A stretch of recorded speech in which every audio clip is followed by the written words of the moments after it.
You were probably taught in school that America is a democracy, and sure, it has some of the characteristics of that, but I want you to take a look at the results of a new report from Americans for Tax Fairness about billionaire spending in this election cycle, and we're gonna try to figure out if that's the best classification for our country. So they have found that as of September 30th of this year, billionaires in the US have spent nearly $900 million in these, I'll remind you, midterm elections. And they only counted up until 5 weeks before the election. And I've got news for you. There's a lot of campaign spending that happens in those last 5 weeks. Yes, they spent $881 million. So even if that was it, and there's no more spending between then and election day, that would already be 44% more spending than the 2018 midterm cycle, which was a huge one. That was the Democrats' chance to take back the Congress after Donald Trump and the Republicans had been in power for years. They've almost spent half again as much. They spent $611 million in that cycle. Okay, by the time we're done with this one, they're probably going to hit 1 billion. And bear in mind, there's not a lot of billionaires in this country, but they have spent 7.4% of all of the money received from any source by candidates, parties, and political action committees this election cycle. And I may not have made clear with the tone of my voice in that graphic, but that's amazing fact number 2. Because billionaires spending close to $1 billion in the cycle is insane. But the fact that they can do that, and that's 7.4% of all of the spending, means that there's a lot of money being spent. In fact, according to the most recent estimates, this midterm cycle is going to top $16.7 billion. It's the midterm elections. That is, like, didn't it used to be the case that like a presidential election you spend $1 billion? That's crazy. That's a crazy amount of spending. Obama raised $1 billion. $16.7 billion. It's not the presidential election. There are only 750 billionaires in this country. Well, I say only, there should be 0. There's 750 billionaires. And they've spent this shocking amount of money. We're gonna break it down in a few other ways to make clear how insane this is. But we're supposed to believe that they're doing this, spending $1 billion out of the goodness of their heart, or because politics is a hobby, not because they expect to get anything. This isn't transactional, this certainly isn't a bribe. So let's not use the B word, but these are amazing numbers. Okay, so I forget the exact number now, but good news, it's in my book. You could pre-order at justicecomingbook.com. I think that Reagan spent around 80 million, and that's probably too high. But some number that now seems comically low. And back then it was like, whoa, look at all this money in politics. And that's because, as you see in the book, in 1976 and 78, Supreme Court made decisions that allowed for bribery. America is now by far the most corrupt nation on earth. It's not close. Why? Because in other countries you have to actually bring in like one of those old briefcases with money in it, right? Or maybe if you're really corrupt, like a bag full of money, a duffel bag, or a suitcase, go old school, right?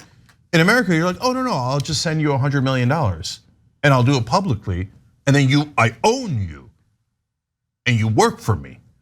That's brazen.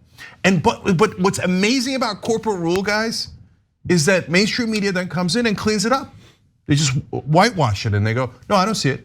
That's not interesting to the election. I'm not going to report on it. Are you kidding me? Are you joking? You call yourself a reporter? A reporter? And you don't think 800 some odd million dollars buys politicians? Why? Because they're too honest? Look, guys, I was just in New York, so you got the standard thing that Tom Friedman used to do. I talked to my Uber drivers, right? And so, like, I talk to our viewers too, but I'm putting them aside because, okay, they're progressive. The press would consider them biased. By the way, these billionaires are of course not biased, but progressives are. Anyway, talk to Uber driver, but you talk to any of them. You could talk because I say that because mainstream media people never talk to any real human beings, okay? You talk to any of them and all of them, and you ask them, are politicians honest or corrupt? 100 out of 100 will tell you that they are corrupt. Hey, they take $1 million, let alone $100 million.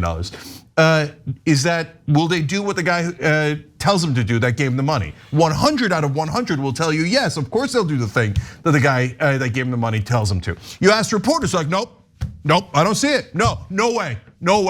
No, Peter Thiel doesn't own Blake Masters and JD Vance. Ken Griffin doesn't own the Republican Party. Come on, man. I mean, the reporters in this country are the very last people on earth who should be reporters. Because they just say, no, no, no, I will deny reality. They're as crazed and deranged as MAGA cult, okay? No, what do you mean, $881 million? I don't see any corruption. Oh, you give that to Republicans, by the way, and Democrats. No, they would never be corrupt. Yep. They're honorable gentlemen debating policy in an honest way. Who the F are you kidding? Everyone in mainstream media is a joke. They never cover this issue. This is the only issue. Everything else flows from this. There are other issues, but these are the guys at the top that are making the decision. Hey, MAGA knuckleheads, you think that Latino guy who just crossed the border came from Guatemala without $1 in his pocket is the one controlling American politics? Come on, MAGA, don't tell me you're that dumb, okay? I know you're dumb, but don't tell me you're that dumb. No, it's obviously the guys at the top with hundreds of millions of dollars. What do you think? And now, guys, again, every human being knows this except reporters in America. Think about how biased and preposterous mainstream media is. Okay, so do you think that these politicians, do you think that the donors are giving to them, like John said, you know what, out of the goodness of my heart. You know, golly gee, I just had $120 million lying around and I decided why not? Why not give it to a politician? Now look, there's a video that proves definitively later in the show that politicians like Joe Manchin go, yeah, give me the money and I will do exactly as you order me to do. Yep. Okay, so, and by the way, 60% of the money is going to who? Republicans, of course. But by the way, that means 40% of the money is going to Democrats. It's actually 59-39, right? And so, by the way, if the mainstream media ever, like pundits and stuff, covers this, they will say Mitch McConnell's corrupt and they'll be 100% right about that. They're very rare people who mention it. But if you say, okay, and so is Nancy Pelosi, they're like, how dare you? No, she's a master legislator and the money the hundreds of millions of dollars she raises and Chuck Schumer raises and Joe Biden raises, well, they're pure as the driven snow. They would never let that affect them. No, they're all corrupt. It's all a shell game, good cop, bad cop. By the way, 10 out of the top 12 donors are Republicans. Of course, okay. Do you know how much those 10 guys are worth collectively? $150 billion. So this money is pocket change to them. They're like, here, servant boy, you, Marco Rubio, come here, be my bitch. Ted Cruz, you, next. Here, slap. I wonder if they slap them in the ass. I don't know. I don't know what fun games they play with them. Hey, Joe Manchin, come here. Do as I tell you. Cinema, come here. I order you to do this. And they go, and they do it right away. But do any reporters tell you that? Nope, nothing. Corruption, $881 million. Would that affect human beings? Would it, editor? No, right? We never talk about it, right? Shh. Executive producer, shh. Never talk about it. Guys, you wanna know why? Almost all the money goes to media. That's it. Thank you. That's exactly what I was gonna say. The reason that they're orphaning this story is because they're in the ecosphere that gets all that money. That's exactly right. These are media spends. So who do you think's gonna call them out? The media? No, absolutely not. And then to John's point, a midterm election? Why all this money into a midterm election? Because this is a power grab going on. And they've already bought a bunch of legislators, to Cenk's point, and now in the midterms, they're able to buy more. I mean, this is an honest to goodness full court press, and the only way to pursue it is to hit the midterms with a lot of money as well. Yeah, 100%. We can just show you very briefly some of the top 10 that you were talking about. George Soros is at the top of it. And so I joke because of course the Republicans would point to that and say, that is bad, just him. All the rest is fine, only him is bad. How about this? How about we stop all of them from giving money? How about no more George Soros, no more Richard and Elizabeth, Ken Griffin, who spent $66 million, that is a lot of baseball money, damn. None of them get, I'm joking, none of them get to spend money anymore. How about that? If you think it's bad that George Soros is pulling all the strings, you anti-Semites, let's have none of them contribute money to politics. I think that would be absolutely wonderful. By the way, you had referenced Citizens United, and if you want to find out more about that, then read his book.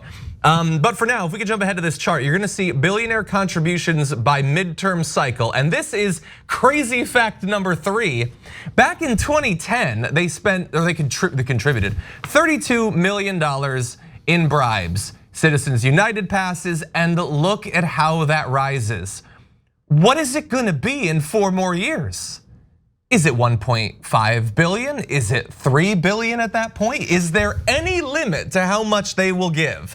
Will there be, and that's not a rhetorical question, can we maybe limit it? I think that would be amazing. Does anybody think, can we bring up that chart one more time?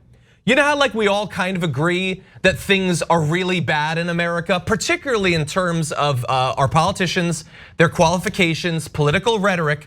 Does anyone think that that has helped? A massive exponential increase in billionaire campaign spending? Does anyone think that that's made things less extreme, less partisan, less tribal, less violent perhaps? Does anyone think that?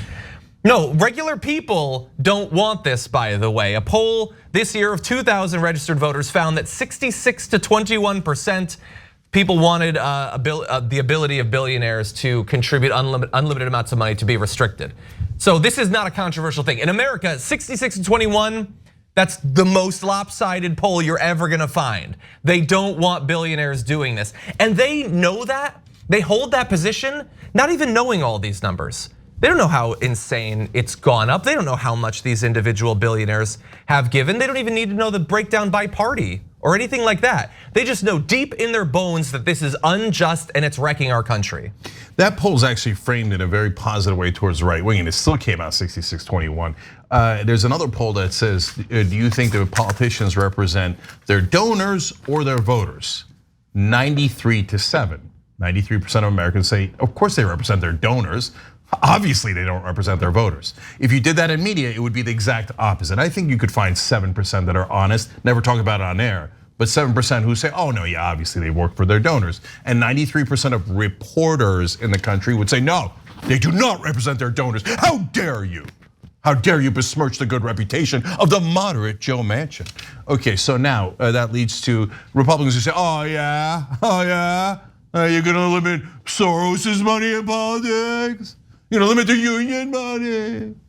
Yes, of course we would. I don't want their money either. I don't want anybody buying politicians. Why is this a complicated idea? Yep. And the reason is because you're used to corporate media and right-wing media. Mainstream media says, well, maybe you limit Republicans' money, but overall we never talk about it. It's all perfectly good. Right-wing media says, oh yeah, Soros, you limit his money. The Koch brothers, Ken Griffin, no way, you don't limit their money. They're wonderful billionaires. They're doing actually pro-billionaire propaganda on Fox News. That's why you even got that 21% number. Because they're like, oh, I heard on Fox that I'm a billionaire. Billionaires are great. They're saints. No, except Soros. Soros is bad. All other billionaires good. No, you schmucks. And they're not bad or good. They just shouldn't be allowed to bribe politicians. No, they're bad. It's the most obvious thing in the world. Okay, we could disagree about that. One last thing. They are. Okay. No, these. By their very nature, you hoarding all of that money and the ways that you got it, the ways that you had to manipulate our economic system, the amount that you extracted from your workers, it is inherently bad. You might be charitable too, but overall you're bad. Okay, I don't agree with that, but that's okay. God bless. So now, guys, why do they do it? Last thing. So by the way, when you mentioned baseball, I thought you were being serious for a second because one of the top donors is the Ricketts family and they own the Chicago Cubs. So I thought you were making a reference. I was like, oh no, Ken Griffin, I got it. Yeah, I was referencing him because I know I have deep knowledge about sports. Yeah. Okay. There are a lot of sports ownership groups that pour a lot of money into politics, and Jake's right about that. Oh yeah, 100%, and they're almost all bad guys. Okay, now last thing is, why do they do it?